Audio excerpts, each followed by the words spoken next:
I'd like everybody to start out by joining me in the Pledge of Allegiance. I pledge allegiance to the flag of the United States of America. And hopefully our next governor of the state of Ohio, John Houston. Ohio, a place where it's easy to vote and hard to cheat. Just so you know, on elections, we have removed 500,000 deceased voters from the rolls. We created the military ready-to-vote system in Ohio. Now is one of 6 states to receive all-star status for the way we treat military voters. We're very proud. But in my view, when I look at this year's election, you know what I think? I think Supreme Court.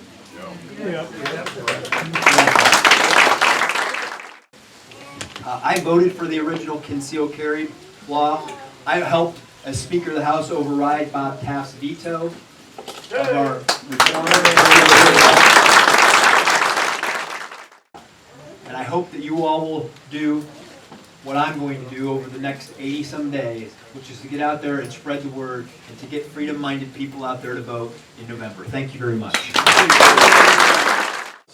In the Ohio House of Representatives, on our behalf, Representative Ron Hood. I remember when I first introduced constitutional carry. Back then, we didn't call it constitutional carry. For those of you old timers like me, you probably remember it was we called it Vermont style concealed carry, because Vermont was the only state that allowed you to carry without having to go through a full rectal exam from your government. We need Donald Trump to be elected the next president. Can I say absolutely without hesitation that I trust him? No, I cannot say that. I cannot say that. But we know where Hillary's at, and Hillary's got to be stopped.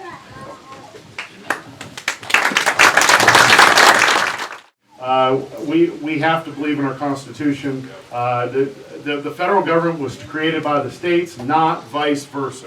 Okay, State Senator Larry Otto.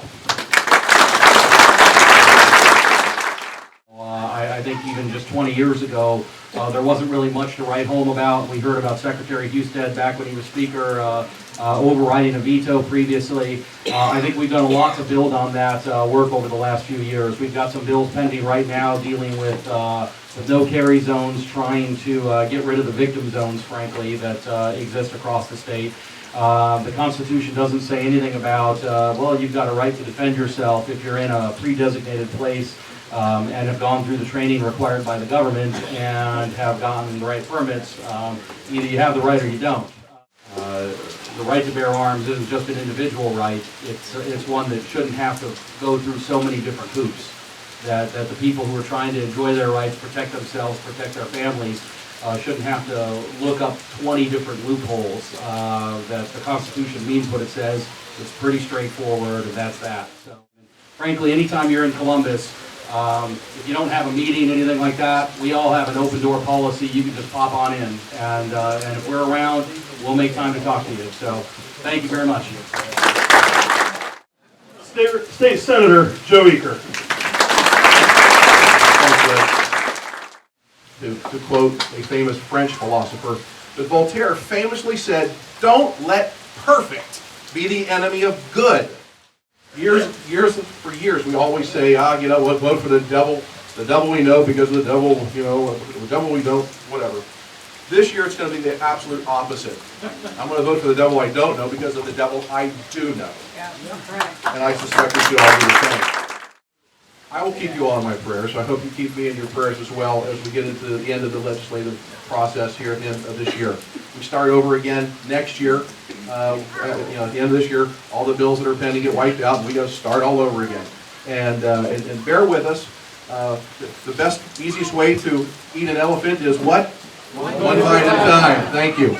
God bless you all, and have a great day. Candidate for State Senate, Frank Hoagland. Throughout my military career, obviously I defended the Constitution and the Second Amendment. Just to kind of give you a perspective.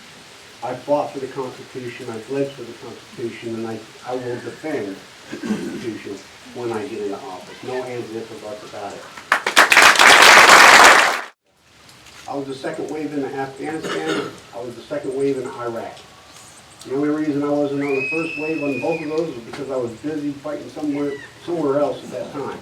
I did open up Yemen. You don't hear much about it, but Yemen is where the EP, anti-piracy thing is going on.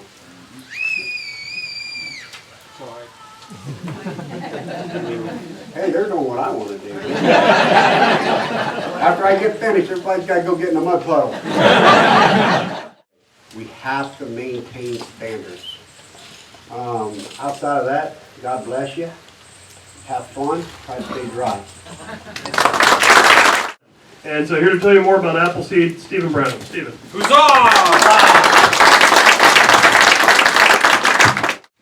We do two things. We teach over the course of 2 days, field rifle marksmanship in the standard position, standing, seated, prone. The other thing we do is we teach the unique heritage that we all share as Americans, and that heritage is being riflemen and riflewomen. We use the story of the birth of America. That date is April 19th, 1775. Because you see, the Revolutionary War was not fought over taxation without representation. It was fought over gun control. You see, in late 1774, when the people of Boston had refused for over a year to pay for the tea that Paul Revere and Sam Adams had dumped in the harbor in December of 1773, General Gage was ordered to disarm the colonists. The battle that these politicians have been sharing with you that they're fighting today, it goes all the way back to the beginning, and it never will end, but I will not be part of the generation that drops the ball. What the Patriots did on April 19th, the event started at 10 o'clock at night on the 18th, and by 7 p.m. on the 19th, at the end of the day, just outside of Charleston, with no Twitter, no radio, no television, no emails, no texts, they had assembled 14,000 armed patriots ready to defend liberty. I think we've just got a couple more speakers, and our next one is from the Trump campaign, Natalie Davis. And before we introduce Natalie, Ohioans for Concealed Carry is formally endorsing Donald J. Trump for president in 2016.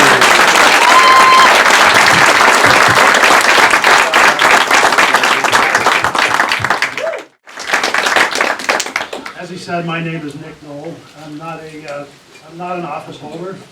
I'm not running for office. I'm not even too good looking. But I'm the author of this book, Last Call for Freedom, While Black Lives and All American Lives Still Matter. You today are losing your freedom, and it will be gone soon if we don't do something about it right now. And this is our chance to do something about it. Our next speaker is an independent candidate for the United States Senate, Scott Rupert. My name is Scott Rupert. I am a truck driver, not a politician. We don't need to rally around a candidate. We need to rally around the Constitution. The Tony Gordon Memorial Award was created in honor of Ohio resident James Anthony Tony Gordon. Tony selflessly gave his life at the age of 27 to protect his then 13-year-old nephew during an attempted carjacking in Dayton in August of 2003. This year's award winner is given to the gun rights community for many, many years. Really, to recognize him is a pleasure, and it is with that pleasure that I present this year's Tony Gordon Memorial Award to Navy Chief, Mr. Kim Campbell. I'm very humbled by this. I'm glad that I live in Ohio, where there's an organization like OFCC that I can volunteer with.